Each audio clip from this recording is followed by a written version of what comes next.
The program director doesn't like to be called one, but I thought it should be politically correct, sometimes. The CEO of Times Media, the editor of Sunday Times, Mr. Skoko, former President Thabo Mbeki, ministers, former ministers, leaders of the labor movement, honorable mayors of Swane and Johannesburg. You can see air conditioning and I don't get along too well. Leaders of the business community, ladies and gentlemen. I'm not quite sure why they keep calling you captains, but you should perhaps change the nomenclature a little bit. But firstly, thank you very much for this award. I don't see this as a personal award. If you put me in charge of one of your businesses, I'm 67, so I'm sure I'm not hunting for a CEO position right now.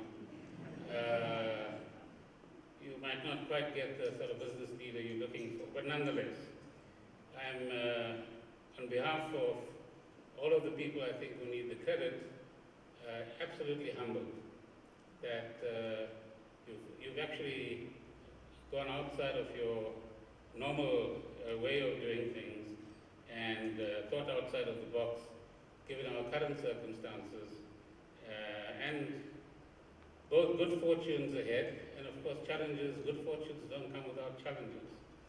So, on behalf, firstly, of our Deputy Minister, Kebisi Jonas, our Director General,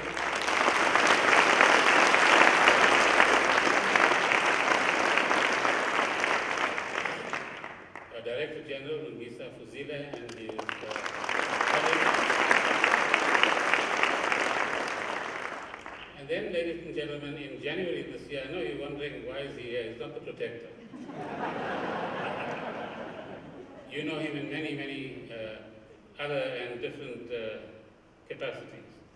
He's here because in January this year, the President asked the two of us, one from the government side, one from the business side, to lead a series of initiatives in which many of you have taken part. Initiatives that would start, if you like, normalizing South Africa after the events of December last year.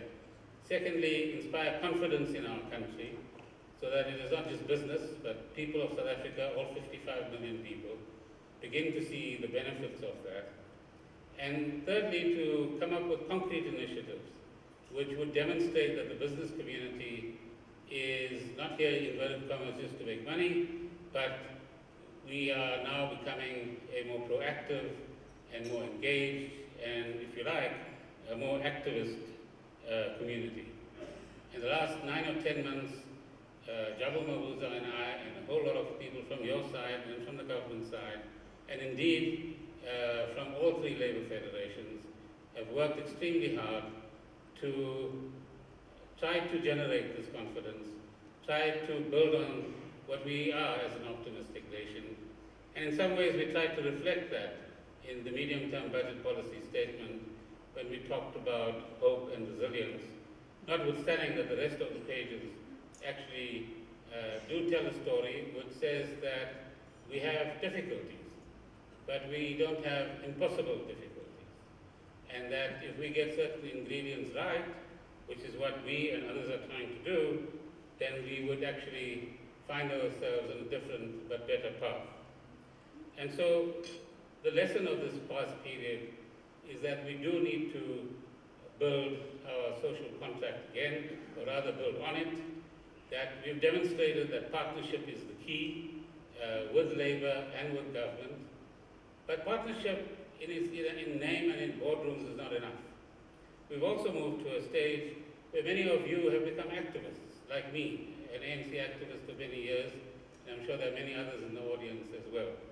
And that kind of activism and awareness of our situation, which will enable us to be contributors to enhancing the national interest, to making sure that government's programs to implement the NDP are enhanced, are reinforced, and that new creative types of partnerships begin to give meaning in actual terms and in the actual lives, as Amartya Sen would say, of the 555 million people that we are talking about.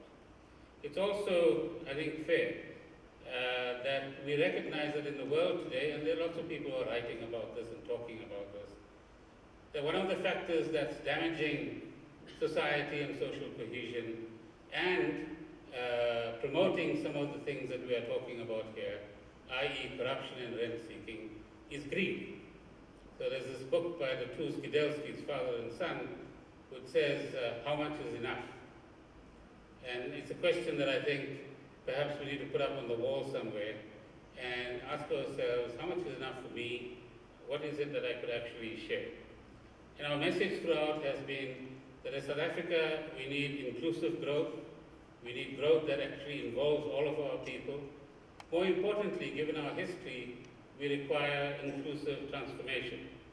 But transformation that is based on the values of the Constitution and on the best values that are taught us by our parents or by our religious past or present.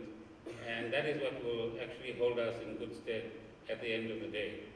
And for Nick's benefit, I'm actually not the rogue or the rogue unit.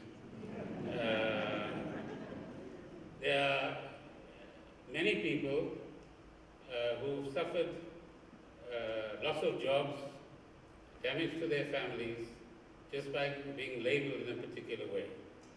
Ivan Pillay, Johan van Lockrenberg, Peter Richer, Adrian Lakay, amongst others. And I think it's important that we do everything possible to make sure that at the end of the day, justice is in fact done. But let me conclude.